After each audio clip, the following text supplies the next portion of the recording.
Now we're to the kennel portion training of this program. It is very important as part of this program for dogs to have a safe place to relax and meditate. The Bible says we should meditate on the Word of God. It's like going into your secret place, with the Father, to pray, communicate with, Jesus and God, and pray and, speak to them. And so I'm just going to show you. Bianca is kennel trained, so this is what it should look like. Bianca sit, Bianca down, and my dogs are on e-collars here. And so everything that we've trained outside of the kennel, we transfer into the kennel. And that's what it should look like. Barry is a perfect, wonderful example of, a dog being very calm and compliant in the kennel. Bianca is younger, and so they are a good example of what it should look like to be calm. Barry's older, so he's done this longer. And Polly's very new at this. So this is a threshold. So before she comes out, this is very important when you're going outside, out doorways, car doors, kennel doors. This is very important. This is a threshold. And so the dog should not be pushing out the threshold before they come out. They should be waiting for you. So Polly sit. Technically, they should be sitting, but she's not going to give me a sit. That's okay.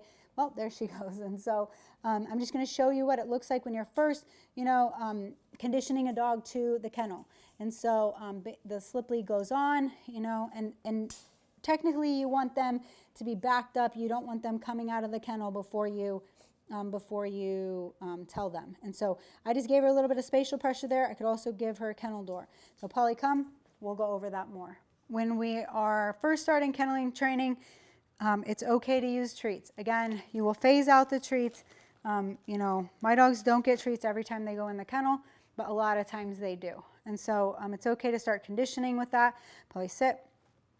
And so I don't want the dogs rushing in the kennel, so they're on leash. A slip lead I'm using to communicate and to walk her through this exercise. So I'm going to give her the command. So Polly, kennel. I'm going to take my hand and guide her into the kennel. Remember, I don't want her coming back out.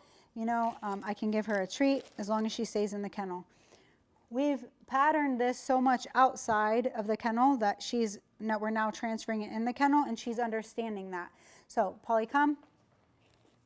So it's important, just like the place command that we teach, Polly, sit, that you call the dogs out of the kennel, you call them off of place.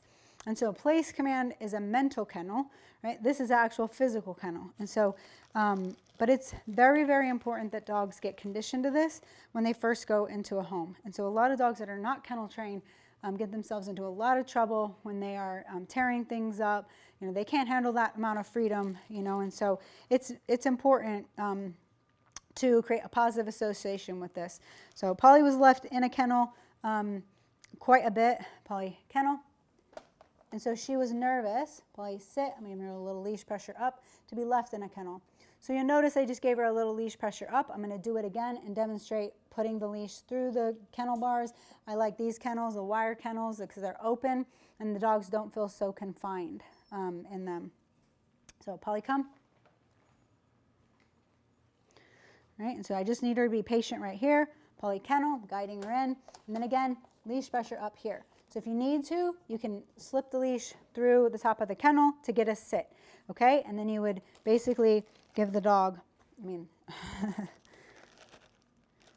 the leash is kind of twisted here. So I'm just going to twist it behind her head. You would give the dog leash pressure up here. And so you could kind of see, you would stop them, from bolting out of the kennel. Because they need to understand the door isn't keeping them in there. These bars aren't keeping them in there. Them being obedient and respectful to you is keeping them in there. All right, so Polly, come. Polly, kennel. Polly, sit. Good girl. So she's getting it step by step, and you don't want to move to the next step until the dog is being obedient on that step, until they're in a good, peaceful state. And so once we're compliant with the little things that God asks us to do, then he's going to give us more and more and more. And so it just starts to feel better and better and better on your walk. So Polly, come. She's ready to go into a down. So again, we're just stacking on all the commands that we've done now outside of the kennel. We're transferring in the kennel. So Polly, kennel. Polly, sit. I would like the dog backed off the door quite a bit, and then I'm going to reposition my body. I'm going to put my foot in the kennel, and I'm going to point down, because we've trained the down outside the kennel before we put him in the kennel. And so, and it's a lot of times, it's important to use your foot, because a lot of times the dogs will, you know, try to, you know, mouth your hand, or they think you're going to pet them, and it's just, you know, engagement that we don't want. And so now she's into relax. Remember, we've done this outside of the kennel many times before we transfer it in the kennel, and she's feeling very good about it. She's given us a hip roll, and she's telling us that she's ready to move to the next step. So do it as many times as you need to with the dog. And I'm also creating a positive association by giving her treats. And so, you know, Barry's asleep, and so you can also see with him that, maybe I'll give you a treat too. Barry wants a treat. And you can see how when they get to a place of peace with this, that's how it should feel. It should feel good to them. It shouldn't feel scary, you know. And we recommend not leaving dogs longer than 4 hours. I mean, there are people that work away from home that kennel their dogs for 8 hours, but that gets to be long. And also you want to make sure the dog doesn't have physical issues, you know. So as the dogs start to age, they can get more time out of the kennel. So Barry will spend more time out of the kennel now that he's earned that. He's 11 years old. Marco has physical issues, so he can't spend a long time in the kennel, but they've earned that. The young dogs that can spend time in the kennel, that's very good for them. Now she's putting her head out the threshold here, and that's okay. I'm going to back her off of it in a minute. Polly, come. But she's getting relaxed at each step, each stage, and so we're just moving along. Polly, kennel. Polly, sit. Good girl. Polly, down, and hopefully this time she's going to be backed off that door a little bit. So there she goes, backed up. Good job. Now I'm going to drop the leash. And dogs also tend to panic when you shut the door. So I'm leaving the leash under here, and this is for demo purposes only and training purposes. Never leave the leash on your dog and leave them unattended like that. They could choke. It's very dangerous. So this is just for training purposes. If she were to pop up, I could put my foot on the leash to get her to lay back down. And so as soon as you shut the door, give your dog a treat, because that tells them like that, you know, it's okay, don't panic. You're conditioning them with something positive, which with something scary, because kenneling might be scary for some dogs. Polly was left in the kennel for long periods of time, so she was nervous about being left. And so it's important to take your time, condition this, and kennel training, oh, I dropped him for Barry there. Kennel training can only be done when you're home. So the real test is when you leave your dog. So, you know, we highly recommend cameras. You know, they sell those nowadays, and it's just really handy to have on your dogs when they're first learning training. So she can still obviously sit up with that as, you know, through the door. But if she can't lay back down, then again, I would just give her pressure to lay back down. Or if she's getting nervous about something, give her pressure to lay back down. You need to be careful that you don't leave this on the dog too long, because they will start to chew the leash. So Polly, sit. So now she gets distracted. Polly, down, and needs a little bit more help with that. Now, again, you can see that my dogs have e-collars on. And so as you move through the program, you can progress to other tools. But right now we're starting on a slip lead. And so people can train this on a training collar as well. We've got a hip roll. That means she's feeling good about it. And so that means we can move to the next step of removing the leash. But it's very important that people understand that this has to be done step by step, and that you don't leave the dog in a kennel and before they're ready. So we highly recommend doing this when you have time at home, you know, on a weekend or when you're home from work, to help them practice this.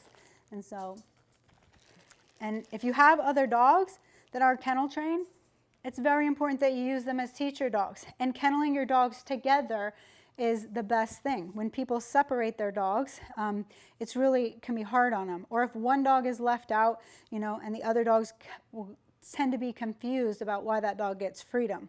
Now these dogs have been trained that Barry, you know, he's older, and so he gets left out, and then those two are kenneled. So at least Polly has another example of another dog being kenneled when Barry has time out.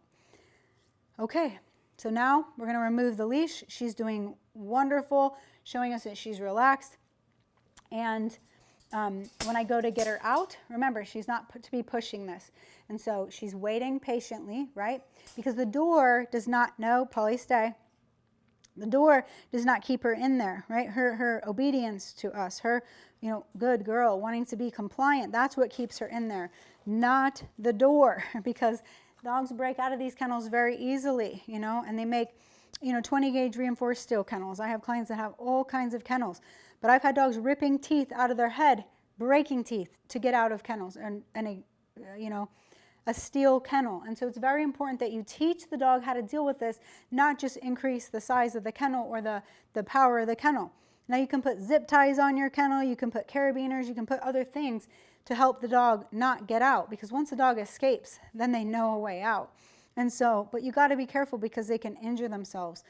So my point being, it's important that we give the dogs the skills to be able to do it. If you just put a dog in a kennel and don't give them the mental ability, you don't give them the tools to be able to deal with it, then you're putting them in a dangerous situation. So now I'm going to grab the leash. Polly, come. Now she likes being in the kennel because that's where I've given her treats. And so, good girl. So now, this time when I go to put her in the kennel, I'm going to take off the leash when she's in. So this is how I recommend getting dogs in and out of the kennel when you're in the program. And so, Polly, kennel, little girl, sit. So I'm kneeling down, slipping the leash off. I can even give her a down while I'm in here. Polly, down. I can do that with the leash on or off. And now the leash is off of her. Give her a reward.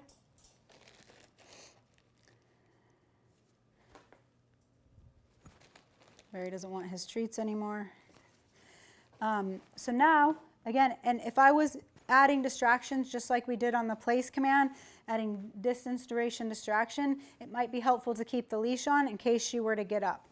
But now, it's important that your dog is conditioned to you moving around the room, moving around your house, and watching you from there to make sure that your dog has the mental ability to do this before you actually leave the house. And so there she got up. Polly, down. You can give her the command to get back down. And again, that's why we use progress to other tools in terms of an e-collar if a dog is barking.